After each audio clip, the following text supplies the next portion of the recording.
ministry is? And do y'all know that we exist? Like, yeah. Raise your hand if you don't. Okay. Well, we're the young adult ministry here at the church. So once you graduate from the youth ministry, it's not absolutely necessary for you to jump into all the adult stuff. We have a young adult ministry here for 19 to 29-year-olds. And one of the things that we want to do this year is build up a really strong college component. So your voices are going to be really important as we try to put that together, and we are imagining exactly what you need as college students, how we can meet those needs here in this particular ministry. We have three-pronged focus: spiritual, of course, by which we have our monthly Bible studies. We kicked this year off with 30 days of prayer, which was an online 30 days of prayer. We met here every Friday night for prayer. We're going to do that again at the mid-year by popular demand. So we're going to bring that back. Second prong is service. We are on the way to building up monthly service projects that we will do as a ministry, and we'll actually be beginning that this month on the 31st. We have a date in April that's already arranged and everything. And the last one is social. So things like this, things like just getting together and spending time together. Even off premises, oh my gosh. We want to provide more space and more opportunity for us to build our relationships and provide this community and this setting for one another. So obviously, like I said, there's a lot going on in our ministry, and we do welcome all of your service and your passion. And we are looking to grow and expand and meet more needs. So hopefully this will be an opportunity for you guys to jump on board and enjoy some snacks. So yeah. Now, a little bit of a heart-to-heart. Anybody currently in college have any questions or concerns that you want to bring to the table for those of us who are graduated or those of us who are at the latter part of our college career? Anything, any questions, any concerns that we can discuss?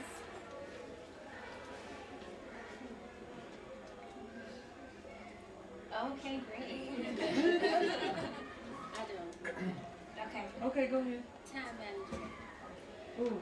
Anybody have a problem with time management? Because I know I have a problem with time management. And I would like to know, how do you deal with it?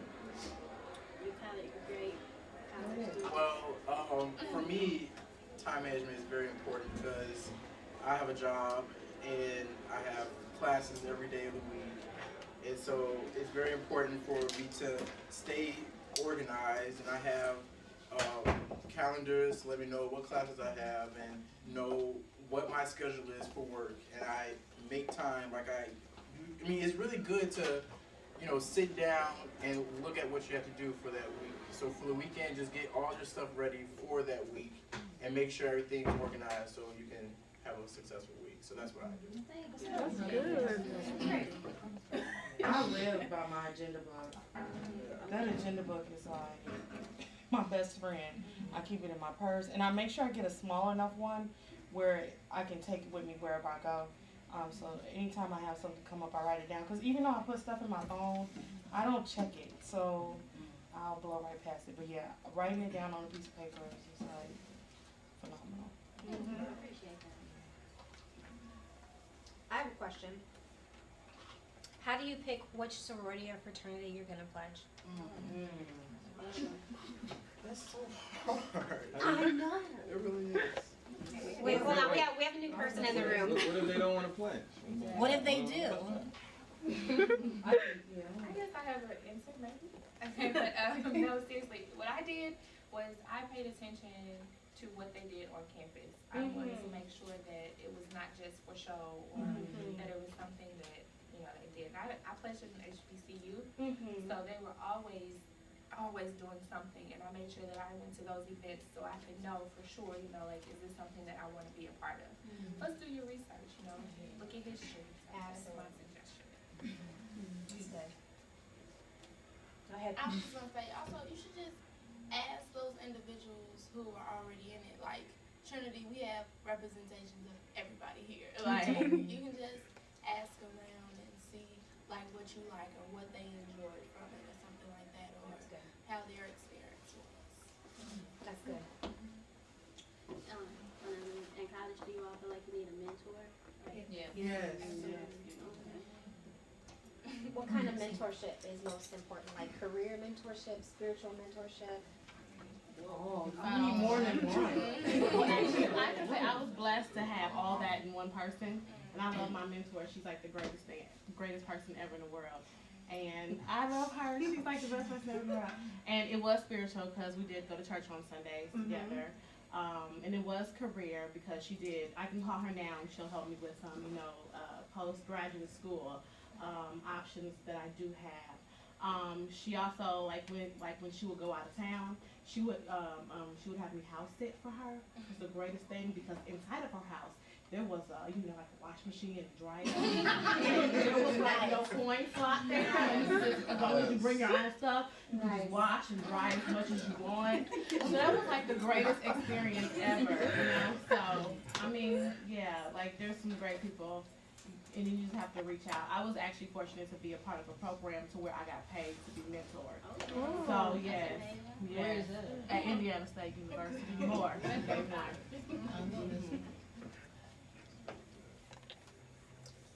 Another thing that I found out is, like, when you go to college, you have the idea that you just want to be so independent and whatnot, but, like, it's not that necessary to be solely independent. Like, when you reach out and, like, use your resources, that's where I found, like, most comfort, like, because people who had already been through what I've gone through or whatever, or especially, like, my RA from my freshman year, like, she was actually, like, because I go to Michigan State, and I was the only one from our high school to go there, so I was, like, on my own, basically, and she was from Chicago, like, she lived, like, right around me, she had my same major, she was in the same, like, cohort that I'm in and everything, and, like, we had so much alike. Like, we were so much alike, and she was so much just a help to me.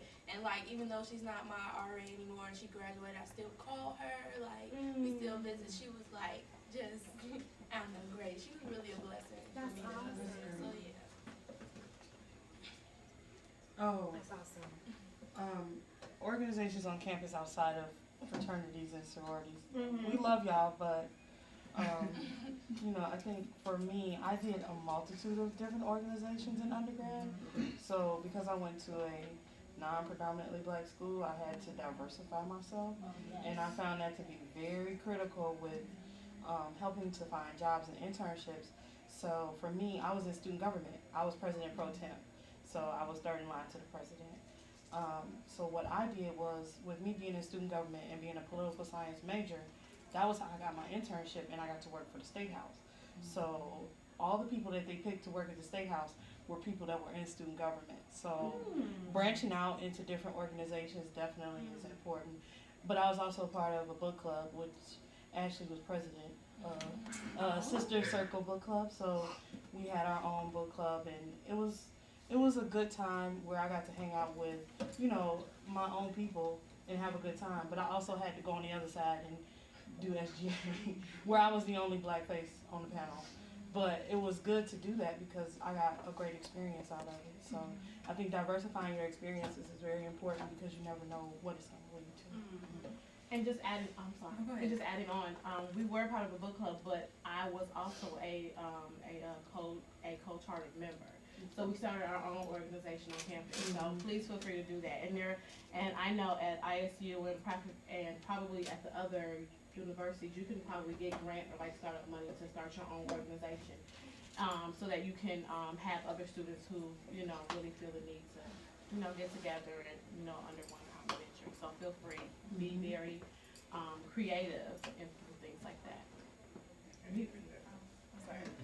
I was gonna ask a question. How many of you all are undergrad and have a thought or maybe a desire to go to grad? Okay. One thing that I didn't go to, my undergrad institution was Kent State University. It was predominantly white school, but I knew that I wanted to go to grad school, so there are a lot of programs. I know a couple of HBCUs have the McNair Scholars Program. Oh, yeah. And so I was a part of applied that. for that actually. It's a perfect job. Okay. If you need any. Amen. So it really helped me, it prepared me, it really walked me through the steps to getting ready for grad school, as well as doing the research. There's a research institute before you get into, it's a great program, but it definitely helps shape and mold you because the black students that I was associated with within the Kent State chapter, we didn't really have the same type of guidance that our other counterparts. I was in a speech pathology program, so it was only me and the other girl who were the only blacks in the whole school. So we didn't really have that. So the McNair program really preps you. And there's another, it's basically under, it's called the TRIO. Program. So they have a lot of research programs, students who are interested, predominantly it's focused on students with who are minorities. So even if you are at HBCU, they have it also there open and available to you. I would encourage you to look into it now. It definitely helps you, especially when you go to grad school. They give you money. As an institution, the summer is 8 weeks, and they pay you to just sit there with the faculty advisor and do research. What's the name of that? The Ronald E. McNair Scholars Program. So under your student programs, look under TRIO, and then it has stars up or down, and then Ronald E. McNair. Awesome. I have one more tip that I didn't do. Take advantage of your career center as far as like working on your resume and tighten up some things, because after graduation, you know, you should be able to just, you know, be able to network, you know, and get those out. And also sometimes after graduation, they are still available for you. I know I had some mock interviews over the phone, and they gave me some tips, and she even emailed me some things that I needed to, you know, brush up on prior to my interview. So definitely take advantage of, you know, of like your career center, because that's what you really paid them for. And even if you graduated 20 years ago, I would still call them back, because they still are available to you because you are an alumni. That's great. I'm not in college. Just put that out there. But freshman year, I know it's like kind of stressful for a lot of people. So when do you think that it's time to get active in your college? Like when do you feel like adjusted enough to start doing it? Now you're a senior? Yes. Start right now. In your college? Yes. Personally, I think you should have started junior year. No, I'm a senior. No, wait. I know, but what I'm saying is you should start now. In your college? Yeah. How do you get into stuff in college?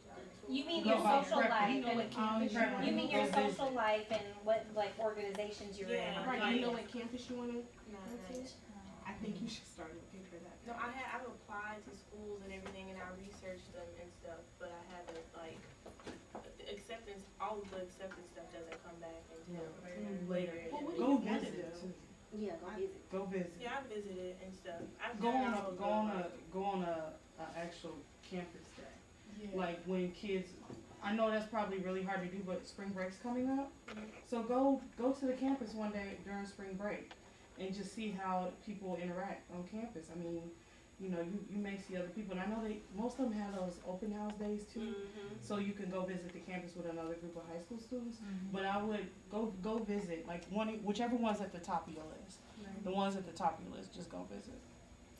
I would also say, Oh, you have to introduce yourself. Yes. my name is Damon. How's everybody doing? This is my husband. I'm Reverend Michelle's husband. I would say you have time, so the first thing you want to do is get the rhythm of your coursework down. So the first academic period, whether it's a quarter or semester, you want to take it slow. Make sure you get adjusted to the type of work that college demands of you in terms of studying, schedule and stuff like that, and then slowly try to branch out into extracurricular activities, because if you don't handle the curricular, you don't have the extra to do. You won't be on campus. So, and I see so many college students are just so overextended. Like I teach college students, and some of them are just like, you know, they have like meetings with all their organizations,